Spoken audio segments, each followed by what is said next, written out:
India glitz நேயர்களுக்கு வணக்கம். என் பேர் Girish J Sattar.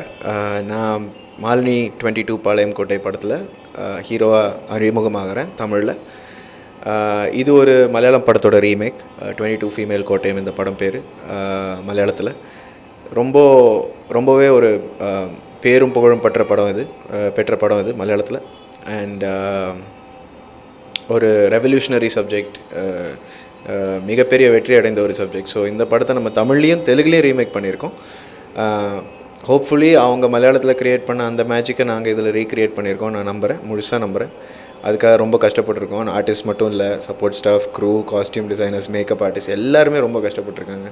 Cameraman, music Aravind Shankar, cameraman Manoj Pillai, எல்லாருமே டைரக்டர் இயக்குனர் ஸ்ரீபிரியா அவர்கள் எல்லாருமே ரொம்ப கஷ்டப்பட்டுருக்காங்க. ஸோ ரொம்ப டெடிக்கேட்டடாக பண்ணியிருக்கோம் இந்த சப்ஜெக்டை. Because it is also strong message conveying subject. So we treat it with utmost care. So அந்த மேஜிக்கை ரீக்ரியேட் பண்ணியிருப்போம் நான் முழுசாக நம்புகிறேன். ஹாய் இந்தியா கிளிட்ஸ் வியூவர்ஸ், என் பேர் நரேஷ். தெலுங்கில் கிட்டத்தட்ட 140 படம் பண்ணியிருக்கேன். ஒரு 100 படம் கிட்டத்தட்ட ஹீரோவாக பண்ணியிருக்கேன். தமிழில் ஒரு நல்ல பிரேக் வரணும்னு பார்த்துட்டு இருந்தேன். ஸ்ரீபிரியா அவர்கள் ஒரு வித்தியாசமான படம், ஒரு வித்தியாசமான பாத்திரத்துடன் என்னை அப்ரோச் பண்ணாங்க. நீங்கள் பண்ணுறீங்களான்னு கேட்டாங்க. ஒரு வாட்டி கேரக்டர் பாருங்கள், மலையாளமில் பேசிக் இருக்கிறது பாருங்கள், உங்களுக்கு பிடிச்சா பண்ணுங்கள் அப்படின்னாங்க. நான் பார்த்த ஒன்று சொன்னேன். 2 வாட்டி பார்த்தேன் அந்த படத்தை. 1 என் கேரக்டருக்காக பார்த்தேன், 2 படத்துக்காக பார்த்தேன். அவ்வளோ அழகான படம். இது மாதிரி ஒரு அழகான வாய்ப்பு தமிழில் எனக்கு கிடைக்கிறது என் அதிர்ஷ்டம்னு சொல்லிட்டு நான் அக்செப்ட் பண்ணிட்டேன். Hi to all the India Glitz viewers. இன்றைக்கி மாலினி 22 பாளையம் கோட்டை படத்தோட ஆடியோ மற்றும் ட்ரெய்லர் ரிலீஸ் ஆகிருக்கு. இதில் ஃபீல் பண்ணுறதுக்கு ஒன்றும் கிடையாது. நான் ரொம்ப சந்தோஷப்படுறேன். இங்கே இன்றைக்கி எனக்கு ரொம்ப ஒரு ஸ்பெஷலான டே. என்னன்னாக்கா, இந்த 40 வருஷம் என்னை கையை பிடிச்சி கூட்டிகிட்டு வந்தவங்க, என்னோட நடந்தவங்க, இவங்க எல்லோரும் இருந்தாங்க. ஏன்னா இது இன்றைக்கி எனக்கு ரொம்ப முக்கியமான நாள். நான் ஒரு முக்கியமான ஒரு நல்ல ஒரு மெசேஜ், ஒரு நல்ல படத்தை எடுத்துகிட்டு போகிறதுக்கு எனக்கு நல்ல வலுவான கரங்கள் தேவைப்படுது. ஸோ என்னுடைய நண்பர்கள் இவங்க எல்லாரும் என் கூட இருந்தாங்க. அது எனக்கு ஒரு முக்கியமான நிகழ்வு.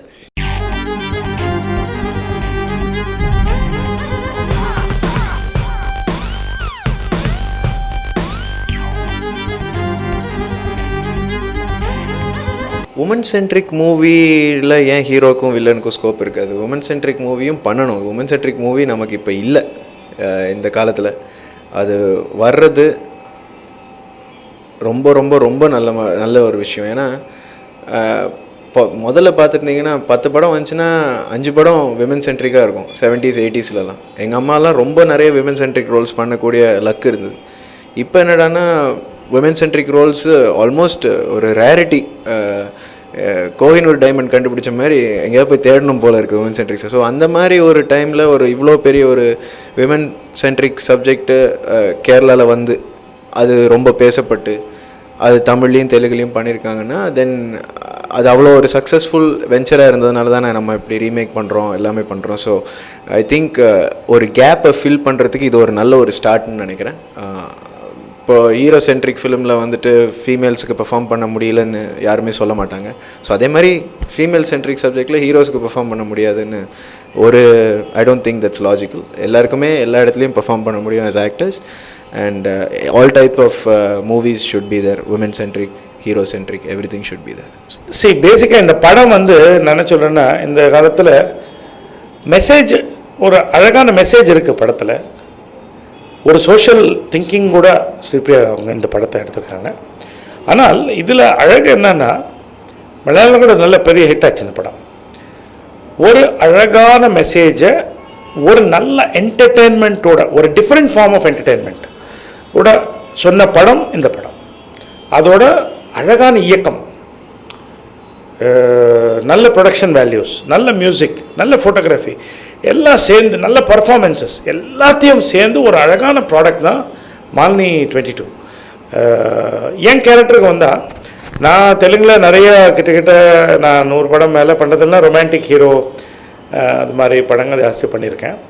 இது ஒரு வித்தியாசமான கேரக்டர். நான் 140 படத்தில் பண்ணல. நான் தான் சொன்னேன் உங்களுக்கு, ஸ்ரீபிரியா உங்களுக்கு, நான் தெலுங்கில் படம் பண்ணல. தமிழில் இந்த படத்தில் இன்ட்ரடியூஸ் ஆகிறது எனக்கு லக், எனக்கு ஒரு டிஃப்ரெண்ட். ஏன்னா நான் எப்போவுமே நான் ஸ்டாருன்னு நான் நினைக்கல, ஒரு ஆக்டரை தான் நம்ம என்ன பார்த்துருக்கேன். அதனால் ஒரு ஆக்டருக்கு நான் பொம்பளையாக கூட பண்ணியிருக்கேன், ஒரு ஹீரோயினாக ஆக்ட் பண்ணியிருக்கேன், சூப்பர் ஹிட் ஆச்சு தெலுங்கில், சித்திரம் படாத வச்சுதான் சொல்லிட்டு. அது மாதிரி ஒரு சேலஞ்சிங் ரோல் ஃபஸ்ட்லேருந்து எனக்கு ஒரு பழக்கம். கதாவில் தான் சொன்னாங்க ஸ்ரீப்ரியா அவங்க bold and daring person hero அப்படின்னு. அதனால் நான் ஆக்டரை நான் பார்த்து தமிழில் இந்த படத்தோட இந்த கேரக்டரோட அறிமுகமானால் கண்டிப்பாக நான் என் கேரக்டரில் இந்த தமிழ்நாட்டில் நீண்ட நாள் கனவு ஒரு நல்ல தமிழ் படத்தில் பண்ணோம், இங்கே ஒரு இடம் பிடிக்கணும்னு சொல்லிட்டு அந்த ஆசை இந்த படத்தோட நிறைவேறன்ற நம்பிக்கை எனக்கு இந்த கேரக்டரில் ஏற்பட்டிருக்கு. ஒரு கேரக்டர் வந்து எதிர் நீ சிரிக்க வைக்கணும், அழ வைக்கணும், இல்லை கோபம் வர வைக்கணும். இந்த கேரக்டர் அப்பப்போ கோபம் கூட வர வைக்கணும். ஒரு டிஃப்ரெண்ட் மாற்றம், இந்த கேரக்டர் மாறிட்டே போகும். அது மாதிரி ஒரு பெக்யூலர் கேரக்டர். இந்த கேரக்டர் எனக்கு பண்ணுறது ரொம்ப என் லக்கு. நான் வந்து இந்த வருஷம் ஒரு படம் பண்ணணும்னு முடிவு பண்ணியிருந்தேன். அப்போ என்னுடைய ஃப்ரெண்ட் ஒருத்தவங்க இந்த கதையை சொல்லி சிடி கொண்டு வந்து கொடுத்தாங்க. எனக்கு பார்த்தோன்னே இன்ஸ்டண்ட்டாக பிடிச்சிது. ஏன்னா எனக்குள்ளே வந்து இந்த உலகம் பூரா நடந்துகிட்டு இருக்க சில விஷயங்கள் என்னை ரொம்ப பாதிச்சுது. இந்த படத்தை பண்ணுறதுனால என்னுடைய கோபத்தை நான் பதிவு செய்கிறதா நினைக்கிறேன். யார் மேலேங்கிறது மனிதத்தன்மை இல்லாமல் நடந்துக்கிறவங்க மேலே. அவங்க தான் பர்ஃபெக்டாக இருப்பாங்கன்னெலாம் நான் முடிவு பண்ணல. எனக்கு வந்து மலையாளத்தில் ஆக்ட் பண்ண ஆர்டிஸ்ட் வந்து எனக்கு ரொம்ப பிடிச்சிது. அவங்கள திருப்பி வந்து இதில் போட்டால் ஒரு டப்பிங் படம் மாதிரி இருக்கும், இல்லை வேறு மொழியில் எடுத்த படம் மாதிரி இருக்குமான ஒரு ஃபீலிங் எனக்கு வந்து. நித்யா மேனன் பற்றி ராதிகா சொன்னாங்க, இந்த மாதிரி உஸ்தாத் ஹோட்டல்னு ஒரு படத்தில் ஆக்ட் பண்ணியிருக்க ஒரு பொண்ணை பாருங்கள். அந்த படம் பார்க்கும்போது எனக்கு ஞாபகம் வந்துச்சு, ஒரு தெலுங்கு படம் இஷ்குன்னு ஒரு படத்தில் நான் பார்த்துருந்தேன். ரொம்ப நல்லா நடிக்கும் இந்த பொண்ணு அப்படின்னு சொல்லி நாங்கள் அந்த பொண்ணை காஸ்ட் பண்ணோம். பட் முதல் நாள் நான் பார்க்கும்போது நினச்சி ரொம்ப சின்ன பொண்ணாக இருக்குது, இந்த பொண்ணு எப்படி பண்ணோம் அந்த கேரக்டர் அப்படின்னு. பட் அந்த பொண்ணு பார்த்தாக்கா ஒரு சின்ன சைஸில் வந்து ஒரு பெரிய திறமை உள்ள ஒரு பொண்ணு. So she is really good and I am glad. அதாவது வந்து இப்படி இருக்கிறவங்களுக்கு தான் இதெல்லாம் நடக்கும், அப்படி இருக்கிறவங்களுக்கு தான் அதெல்லாம் நடக்குங்கிறது கிடையாது. So she is a very good artist and எனக்கு வந்து ரொம்ப சந்தோஷம் நித்யாவை போட்டதில்.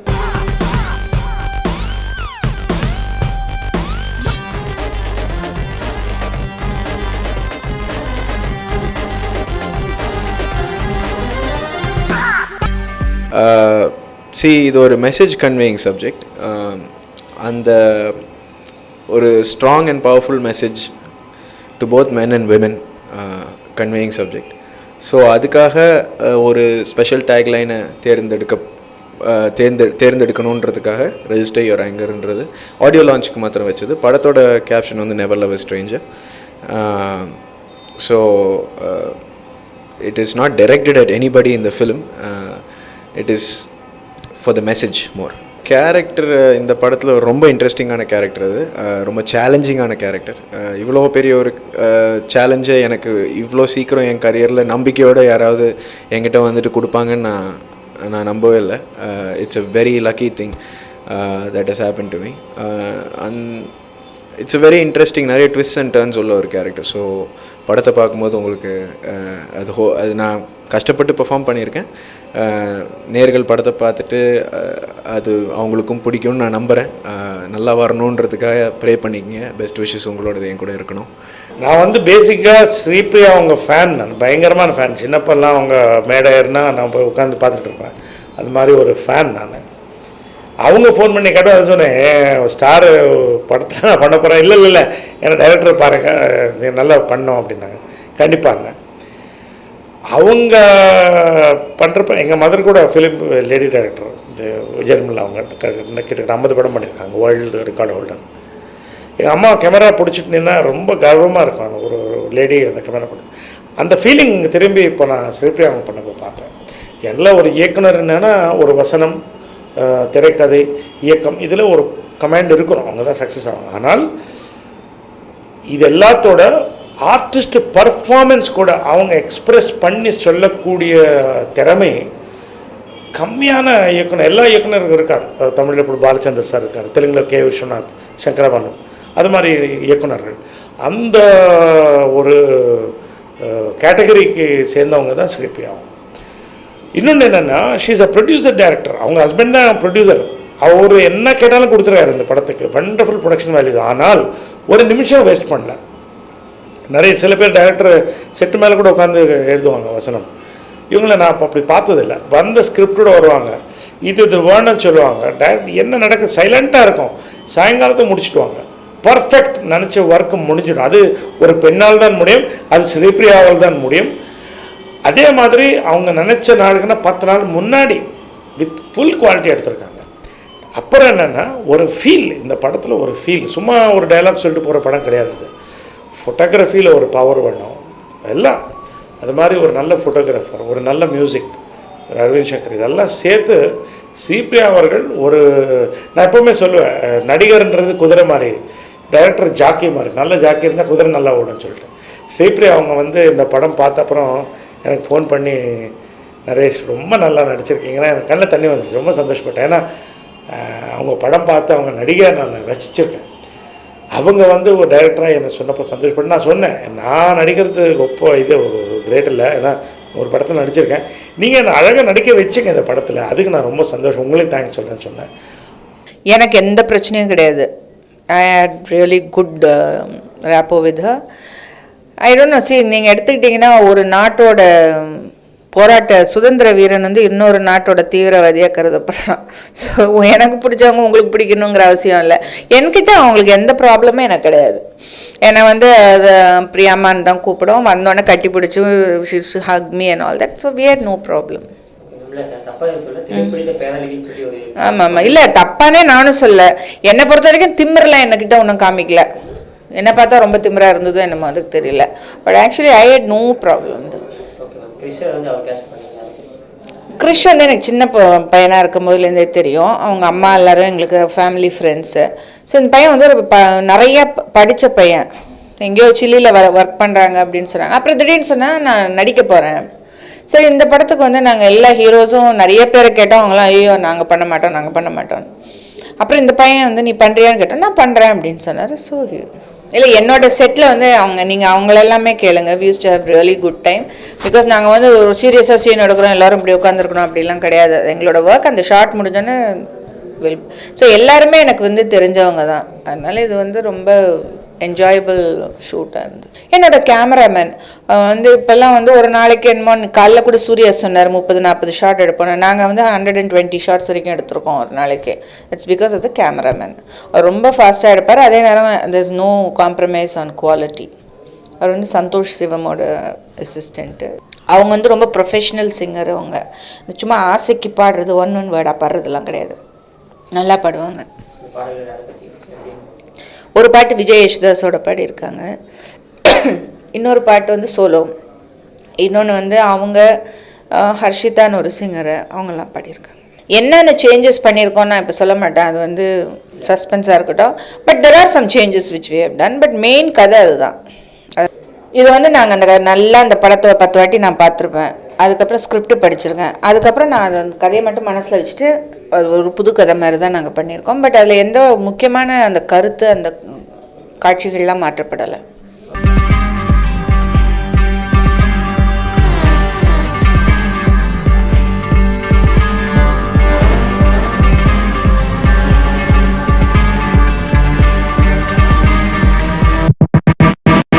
சின்ன வயசுலேருந்தே பார்த்துட்டு இருந்ததுனால அவங்க 300 படம் பண்ணியிருக்காங்க. 40 வருஷம் எக்ஸ்பீரியன்ஸ் ஃபிலிம் ஃபீல்டில். என் வயசுக்கு மேலே எக்ஸ்பீரியன்ஸ் இருக்கிற ஒரு லேடி. இப்போ நான் அவங்கக்கிட்ட போய் நிற்கிறதுக்கு நார்மலாகவே இப்போ நம்ம வந்து அவங்களுக்கு தெரியாமல் இருந்திருந்தாங்கன்னா ரொம்ப இன்டிமிடேட்டிங்காக இருக்கும். ஏற்கனவே தெரிஞ்சதுனால அவங்கக்கிட்ட போய் என்ன டவுட் வேணால் கேட்பேன், ஆண்டின்னு தான் கூப்பிடுவேன். அவங்களும் செட்டில் இல்லை கண்ணா இப்படி பண்ணு கண்ணா அப்படி பண்ணு கண்ணா அப்படின்னு தான் சொல்லுவாங்க. ஸோ ப்ரொஃபஷ்னல் அரீனாவில் ஒரு ஃபேமிலி ரிலேஷன்ஷிப் ரெண்டும் சேர்ந்து ரொம்பவே நிறைய கற்றுக்கிட்டேன் அவங்கக்கிட்டேருந்து. ஸோ ஒரு லக்கு தான் அவங்க கூட ஒர்க் பண்ணுறது. ரொம்ப ஒரு இன்டிமிடேட்டிங் எக்ஸ்பீரியன்ஸாக ஒன்றும் கண்டிப்பாக கிடையாது. Is a gem of a lady. And also நம்மளை ஃபஸ்ட்லேருந்தே தெரியறதுனால இன்னும் கொஞ்சம் ஓப்பனாக கூட என்ன கேள்வி கேட்கணுன்னா கூட என்னால் கேட்க முடிஞ்சது அவங்கக்கிட்ட. ஸோ இது ஒரு அட்வான்டேஜாக தான் இருந்தது. ஃபஸ்ட்டு படம் சித்திக் சார் டைரக்ஷன், ரொம்ப பெரிய டைரக்டர். பாலிவுட்லலாம் சல்மான் கானை வச்சு பாடி கார்ட் பண்ணி, இங்கே விஜய் சார் வச்சு காவலன் படம் பண்ணி, அவர் தான் என்னை ஃபஸ்ட்டு அறிமுகப்படுத்தினார். மோகன்லால் சார் கூட டபுள் ஹீரோ சப்ஜெக்ட் பண்ணோம். அந்த படம் பேர் லேடிஸ் அண்ட் ஜென்டில்மேன். அதுக்கப்புறம் இந்த ஒரு பெரிய ஆப்பர்ச்சுனிட்டி, கடவுளுக்கு தான் நன்றி சொல்லணும். இவ்வளோ பெரிய லக்கி ஸ்டார்ஸ் என் பக்கம் அவர் என் பக்கம் அவர் காட்டியிருக்காரு. இவங்க கிட்டேருந்து கற்றுக்கக்கூடிய விஷயம் நிறைய இருக்குது. ஏன்னா அந்தளவுக்கு experience. Sripriya madam, Mohanlal sir, one of the legends of Indian cinema, Siddique sir, decorated director, நிறைய விஷயம் கற்றுக்கிட்ட வேண்டியிருக்கு. இவ்வளோ ஏர்லியாக என்னோடய கரியரில் இவ்வளோ ஏர்லி ஸ்டேஜில் எனக்கு இவங்க கூட ஒர்க் பண்ணக்கூடிய ஒரு வாய்ப்பு கிடச்சது ரொம்ப பெரிய விஷயம். கடவுள் தான் நன்றி சொல்லணும். நிறைய விஷயங்கள் கற்றுக்கிட்டேன், இன்னும் ஏகப்பட்ட. பிகாஸ் அவங்க ஒரு ஓஷன் மாதிரி இவங்க எல்லாருமே. ஏன்னா எத்தனை வருஷமாக இதில் இருக்காங்க. So they know a lot more. இவ்வளோவாவது எனக்கு அவங்க கூட எக்ஸ்போஷர் கிடச்சதுக்கு ஐ எம் ஹாப்பி. இன்னும் எக்ஸ்போஷர் அவங்களோட கிடச்சா that will be even more luckier. So நிறைய விஷயம் கற்றுக்கிட்டேன். ஆனால் எல்லாமே கற்றுக்கிட்டேன்னு சொல்ல முடியாது. Everyday you are learning. பட் இவங்க கூட எனக்கு ஒர்க் பண்ண முடிஞ்சதில் பயங்கர மகிழ்ச்சி உண்டு. ஜென்ரலாக இப்போ என்னென்னா ஹீரோயின்னா நான் பார்த்தது சாவித்ரி அம்மா கிட்டேருந்து, எங்கள் அம்மா கிட்டேருந்து ஸ்ரீபிரியா அவர்கள், ஸ்ரீவித்யா அவர்கள், சுஜாதா அவர்கள், ஸ்ரீதேவி அவர்கள், இது மாதிரி ஒரு ஹீரோயின்ஸை நான் பார்த்துருக்கேன். நாங்களும் நடிச்சிருக்கேன். ராதா இவங்களோடலாம் நடிச்சிருக்கேன். ஹாசினி இவங்கெல்லாம். இப்போது அந்த கேலிபர் இருக்கிற ஹீரோயின்ஸ் வரமாட்டாங்களான்ற ஒரு இது வந்துடுச்சு. அது ஏன்னா அவங்க தப்பு கிடையாது. இப்போ படம்னா ஹீரோயின்னா பாம்பேலேருந்து வரணும், ஒரு மினிஸ்கர்ட் போட்டு 4 பாட்டு வரணும், அப்புறம் ஒரு 2 சீனு, லவ் சீனு, கிளைமேக்ஸ், அவ்வளோதான் ஹீரோயின் வேலை அவ்வளோதான்.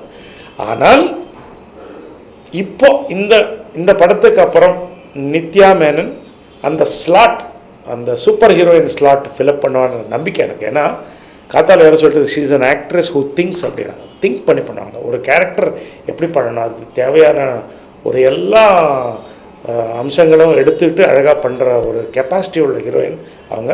Wonderful singer, discipline. இதில் நான் சொல்ல மாட்டேன், நீங்கள் படம் பார்த்தா தெரியும். 1-2 சீன் எனக்கும் அவங்களுக்கு இருந்தது. சின்ன பொண்ணு கம்பேர் பண்ண வயசில் கொஞ்சம் அன்கம்ஃபர்டபுளாக இருக்குமான்னு பார்த்தேன். நான் என்ன கம்ஃபர்டபுளாக பண்ணிட்டேன் அந்த சீனை. அதாவது அந்த மெச்சூரிட்டி இருக்கிறது அந்த வயசில் ரொம்ப கம்மியாக இருக்குது. I wish her all the best. She has a fantastic future in entire south. நம்ம சவுத் ஹீரோயின் ஒரு ஃபீல் எனக்கு கூட அது மாதிரி இது. அண்ட் கிரிஷ், எஸ்பெஷலி கிரிஷ் ரொம்ப வெரி ஹேண்ட்ஸம் லுக்கிங் பாய். நல்ல ஃபிலிம் ஃபேமிலியிலேருந்து வந்திருக்கு. பாய் நெக்ஸ்ட் டோர் இமேஜ் எல்லாம். ஆனால் இந்த படம் அவருக்கு கூட, கிரிஷுக்கு கூட ஃபஸ்ட்டு படம் இந்த படம் பண்ணுறது தைரியம் தான். சில பேர் பயப்படுவாங்க பண்ணுறதுக்கு. அது ஏன் நான் இப்போ சொல்ல மாட்டேன், நீங்கள் படம் பார்த்தா தான் தெரியும். அந்த டிஃப்ரெண்ட் கேரக்டரை கூட அழகாக ஸ்ரீபிரியா அவங்க டியூன் பண்ணியிருக்காங்க. அவரும் அதை ரசித்து அதை ஒரு அப்சர்வ் பண்ணி அந்த கேரக்டர் பண்ணியிருக்காங்க. இந்த star cast is a beautiful team work மொத்தம்.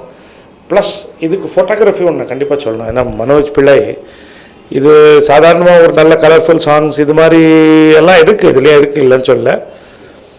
பட் அதே பேஸ் கிடையாது. ஒரு மூடு க்ரியேட் பண்ணக்கூடிய ஃபோட்டோகிராஃபி தேவை இதுக்கு. அதுக்கு மனோஜ் பிள்ளை ஒரு பெயிண்டிங் மாதிரி பண்ணியிருக்காரு எவ்ரி ஷாட். அப்புறம் இதுக்கு ஃபைனல் டச்சு நம்ம மியூசிக் டைரக்டர் அரவிந்த் சங்கர். எல்லா சாங்ஸுமே இன்னும் டெய்லி ஹம் பண்ணிகிட்ருப்பேன்.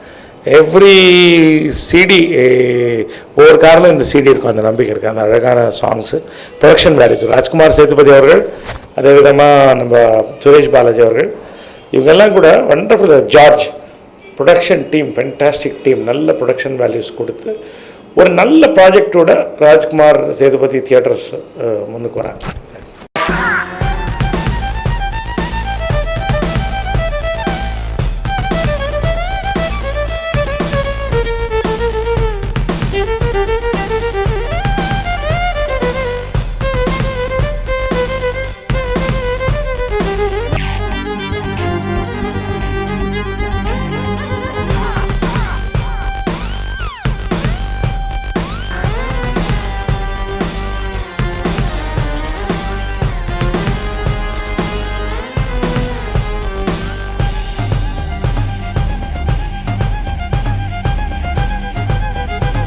நித்யா மேனன் இது ரொம்ப ரொம்ப ஒரு டேலண்டடான ஆக்ட்ரஸ். ஒரு ஒரு ஸ்மால் பேக்கேஜ், ஆனால் அந்த பேக்கேஜுக்குள்ளே லாட் ஆஃப் இன்யூமரபிள் பாசிபிலிட்டிஸ் இருக்குது அந்த பேக்கேஜுக்குள்ளே. ஏன்னா நல்லா நடிப்பாங்க, ரொம்பவே நல்லா பாடுவாங்க, passionate towards both acting and singing, பல லாங்குவேஜ் பேசுவாங்க, அண்ட் ஃபென்டாஸ்டிக் பெர்ஃபார்மர். ஸோ எனக்கு வந்துட்டு இப்போது நீங்கள் சொல்கிற மாதிரி இந்த திமிரு பிடிச்ச பேரழகின்னு யார் சொன்னான்னு எனக்கு தெரியாதுங்க. ஆனால் அந்த மாதிரியெல்லாம் எனக்கு சுத்தமாக ஃபீலிங்கே இருக்கல. பேரழகி தான், ஆனால் என்கிட்ட ரொம்ப கோஆப்ரேட்டிவாக நல்லாவே பழகினாங்க. அவங்களுக்கான இந்த 30-35 ஃபிலிம்ஸ் அவங்க பண்ணியிருக்காங்க. அந்த எக்ஸ்பீரியன்ஸ் வச்சு கூட அவங்க என்னெல்லாம் கற்றுக்கிட்டாங்களோ அதெல்லாம் சொல்லி கொடுத்தாங்க. அதை நான் அவங்க கூடயும் ஷேர் பண்ணுவேன். அண்ட் அவங்க அதுக்கப்புறம் ஸ்ரீபிரியா ஆண்டி கிட்ட ஏதாவது டவுட் இருந்ததுன்னா அந்த டவுட் இவங்களாலே கிளியர் பண்ணி கொடுக்க முடிஞ்சதுன்னா சொல்லுவாங்க, ஒரு சஜஷன் சொல்லுவாங்க. ஸோ என்னை பொறுத்த வரைக்கும் நல்ல ஒரு எக்ஸ்பீரியன்ஸாக தான் இருந்துச்சு. அவங்கக்கிட்ட ஒர்க் பண்ணது மட்டும் இல்லை, ஸ்ரீபிரியா மேடம், சித்திக் சார், மோகன்லால் எல்லாம் இது வரைக்கும் நல்ல ஒரு ஸ்மூத் சேலிங்காக தான் இருந்துச்சு. ஸோ அது கண்டினியூ ஆகும்னு நான் நம்புகிறேன். ஒரு படம் எடுக்கணும்னா கரெக்டு பிளானிங் இருந்தால், எங்கள் அம்மா கூட தான் சொல்லுவாங்க, 40 நாள் இஸ் மோர் தென் சஃபிஷியன்ட், 2 நாள் எக்ஸ்ட்ரா, அவ்வளோதான். இதை நம்ம என்னென்னா பட்ஜெட் இப்போ ஏறி போயிட்டு, நானும் ப்ரொடியூசர் தான் சொல்கிறேன், வேறு ரக்கமாக இல்லை, பட்ஜெட் ஏறி போச்சு. இப்போ எல்லாமே ஆர்டிஸ்ட் ரெமுனரேஷன்லேருந்து எல்லாமே ஏறி போச்சு. அதனால் டைம் கம்மி பண்ணால் இதெல்லாம் பேலன்ஸ் பண்ணால் ப்ரொடியூசர் ப்ராஃபிட்டில் இருப்பாங்க படம் ரிலீஸ் முன்னாடி. அந்த கான்செப்டில் ரொம்ப கம்ஃபர்டபுளாக எங்கே யாரும் ஸ்ட்ரெயின் பண்ணல. நான் எப்போவுமே 9 to 6 தாண்டி நடிக்கல. நைட் சீன் இருந்தால் தவிர காத்தால் 8 மணிக்கு வருவேன், 6 மணிக்கு பேக்கப். ஒரு நிமிஷம் வேஸ்ட் இல்லை. நான் முடிஞ்சேன்னா அடுத்த சீன் வந்துகிட்டே இருக்கும், படிச்சுட்டு இருப்பேன், போயிட்டு ரெடி ஆக்ட் பண்ணிட்டு போயிட்டு வந்துகிட்டே இருப்பேன். அது மாதிரி பண்ணாங்க. ஸோ எங்கேயுமே ஸ்ட்ரெயினோ ஒரு காம்ப்ரமைஸோ பண்ண ப்ராடக்ட் கிடையாது, பண்ணக்கூடிய ப்ராடக்ட் கூட கிடையாது. ஆடியன்ஸ் நான் என்ன சொல்கிறேன்னா, ஒன்றும் எக்ஸ்பெக்ட் பண்ணி வராதிங்க இந்த படத்துக்கு. இந்த படம் பார்த்தப்புறம் நான் தான் சொன்னேனே, நான் கண்டிப்பாக இந்த படத்திலோட நான் தமிழ் திரையுலகத்தில் ஒரு இடம் பிடிக்கிறதோட இந்த படம் ஒவ்வொரு தமிழன் மனசுலையும் இடம் பிடிக்கும். அதனால் you come with open mind, enjoy the film. It's an enjoyable film. You will love it, you will love it. இது மாதிரி ஒரு படம் இருக்குமான்னு நினைக்கும். அது ஒரு ஃபீலோடு வெளியே போவீங்க. You can expect a good film. ஒரு நல்ல படத்தை எக்ஸ்பெக்ட் பண்ணி வாங்க. இந்த படத்துக்கு வர்றப்போ ஒரு நல்ல என்டர்டெய்னர் வித் குட் மெசேஜ் வந்து கண்டிப்பாக நீங்கள் வந்து பாருங்கள். நான் சும்மா ப்ரமோட் பண்ணுறதுக்காக சொல்கிறதில்லை, நான் சொல்ல மாட்டேன் எப்போவுமே, என் மனசுலேருந்து வார்த்தை சொல்கிறேன். நான் படத்தில் இருந்து ஒரு ஸ்ட்ராங் மெசேஜ் எக்ஸ்பெக்ட் பண்ணலாம் ஆடியன்ஸ். ரொம்பவே இப்போ நியூஸில் மேக்ஸிமம் ட்ரெண்டிங் நியூஸாக இருக்குது. சேட்லி, அன்ஃபார்ச்சுனேட்லி இதுதான் ஒரு சேட் ட்ரெண்டிங் நியூஸாக இருக்குது. ஸோ ஆடியன்ஸ் இந்த படத்தை பார்த்துட்டு அவங்களோட சென்சிட்டிவிட்டிஸ் எல்லாம் டச் ஆகி அந்த மெசேஜ் அவங்களுக்கு கன்வே ஆனாலே எங்களுக்கு படம் வெற்றி அடைஞ்ச மாதிரி தான். ஸோ ஹோப்ஃபுல்லி கடவுள் புண்ணியத்தில் audiences will take that message in a positive way. என்ன எதிர்பார்த்து வரலாம் அப்படின்னாக்கா, இது வந்து நிச்சயமாக வழக்கமாக வர்ற ஒரு படமாக இருக்காது. நிச்சயமாக ஒரு வித்தியாசமான படமாக இருக்கும். அதே நேரம் இது வந்து ஒரு ரொம்ப ஆர்ட்டி கைண்ட் ஆஃப் ஃபிலிம் அப்படின்னு நான் சொல்ல மாட்டேன். It's a very thoughtful film with lot of commercial aspects.